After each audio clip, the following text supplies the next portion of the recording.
Royal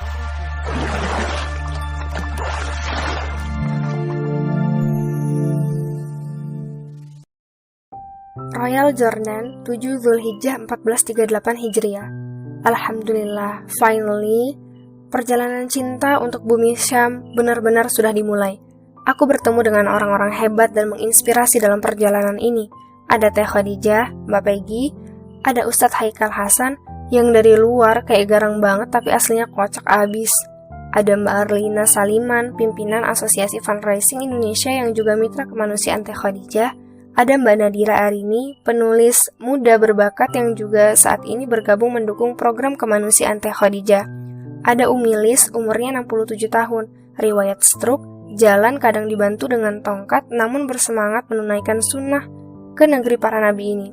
Ada Pak Indra bersama istri dan ibunya, pendiri sekolah Al-Azhar Kairo di Palembang.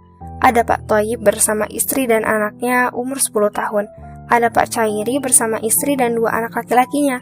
Salut untuk pemuda yang tertarik ziarah kemanusiaan ke Palestina di zaman now, yang pemudanya merasa lebih keren kalau jalan-jalan ke negeri ginseng. Dan masih banyak lagi, totalnya 22 orang. Semoga Allah kekalkan ukhuwah kami hingga ke Jannah Firdaus. Amin.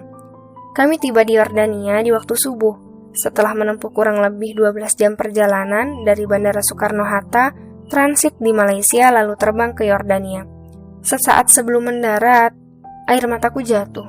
Rasanya masih belum percaya kakiku benar-benar akan menapak di tanah Syam, negeri yang diberkahi sebagaimana disebutkan dalam Al-Quran dan hadis-hadis Nabi.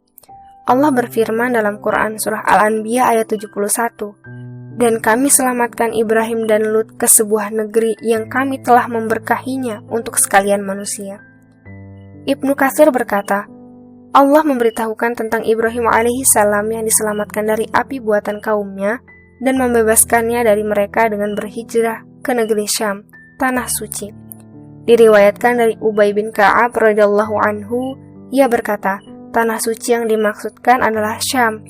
Qatadah berkata, Ibrahim alaihissalam sebelumnya berada di tanah Irak, lalu Allah menyelamatkannya ke Syam.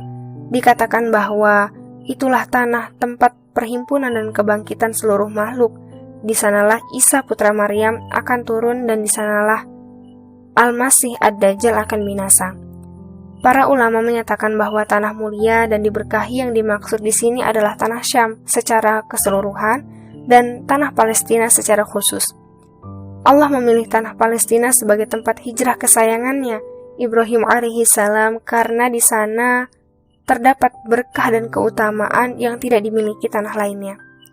Demikian pula Allah sebutkan dalam kalamnya yang agung di surah yang sama, ayat 81. Dan telah kami tundukkan untuk Sulaiman angin yang sangat kencang tiupannya yang berhembus dengan perintahnya ke negeri yang kami telah memberkahinya, dan adalah kami maha mengetahui segala sesuatu. Allah menyebutkan keberkahan negeri Syam juga di Quran surah Saba ayat 18. Dan kami jadikan antara mereka penduduk Saba dan antara negeri-negeri yang kami berkahi Syam beberapa negeri yang berdekatan, dan kami tetapkan antara negeri-negeri itu jarak-jarak perjalanan. Berjalanlah kamu di negeri-negeri itu pada malam hari dan siang hari dengan aman. Disebutkan dalam hadis sahih riwayat Tirmizi dan Ahmad dari Zaid bin Thabit bahwa ia berkata, aku mendengar Rasulullah Shallallahu Alaihi Wasallam bersabda, "Oh baiknya Syam, oh baiknya Syam." Mereka, para sahabat berkata, "Wahai Rasulullah, mengapa engkau memuji Syam?" Beliau menjawab, malaikat-malaikat itu tengah membentangkan sayap-sayap mereka menaungi Syam. Dalam hadis yang lain, riwayat Bukhari dari Umar bin Khattab radhiyallahu anhu bahwa Rasulullah Shallallahu Alaihi Wasallam berdoa, "Ya Allah, berkahilah Syam kami dan Yaman kami." Ulama berkata, Rasulullah Shallallahu Alaihi Wasallam lebih dulu menyebut Syam sebelum Yaman karena Syam lebih baik dan lebih diberkahi. Disebutkan dalam Musnad Imam Ahmad dan Sunan At-Tirmizi dari Salim bin Abdullah radhiyallahu anhu, ia berkata, Rasulullah Shallallahu Alaihi Wasallam bersabda, di akhir zaman akan muncul api dari Hadramaut yang menghimpun manusia. Kami bertanya, "Apa yang engkau perintahkan kepada kami, wahai Rasulullah?" Beliau bersabda, "Hendaklah kalian berada di Syam." Negeri Syam itu meliputi Jordan, Suriah, Libanon, dan Palestina. Inilah tanah yang diberkahi.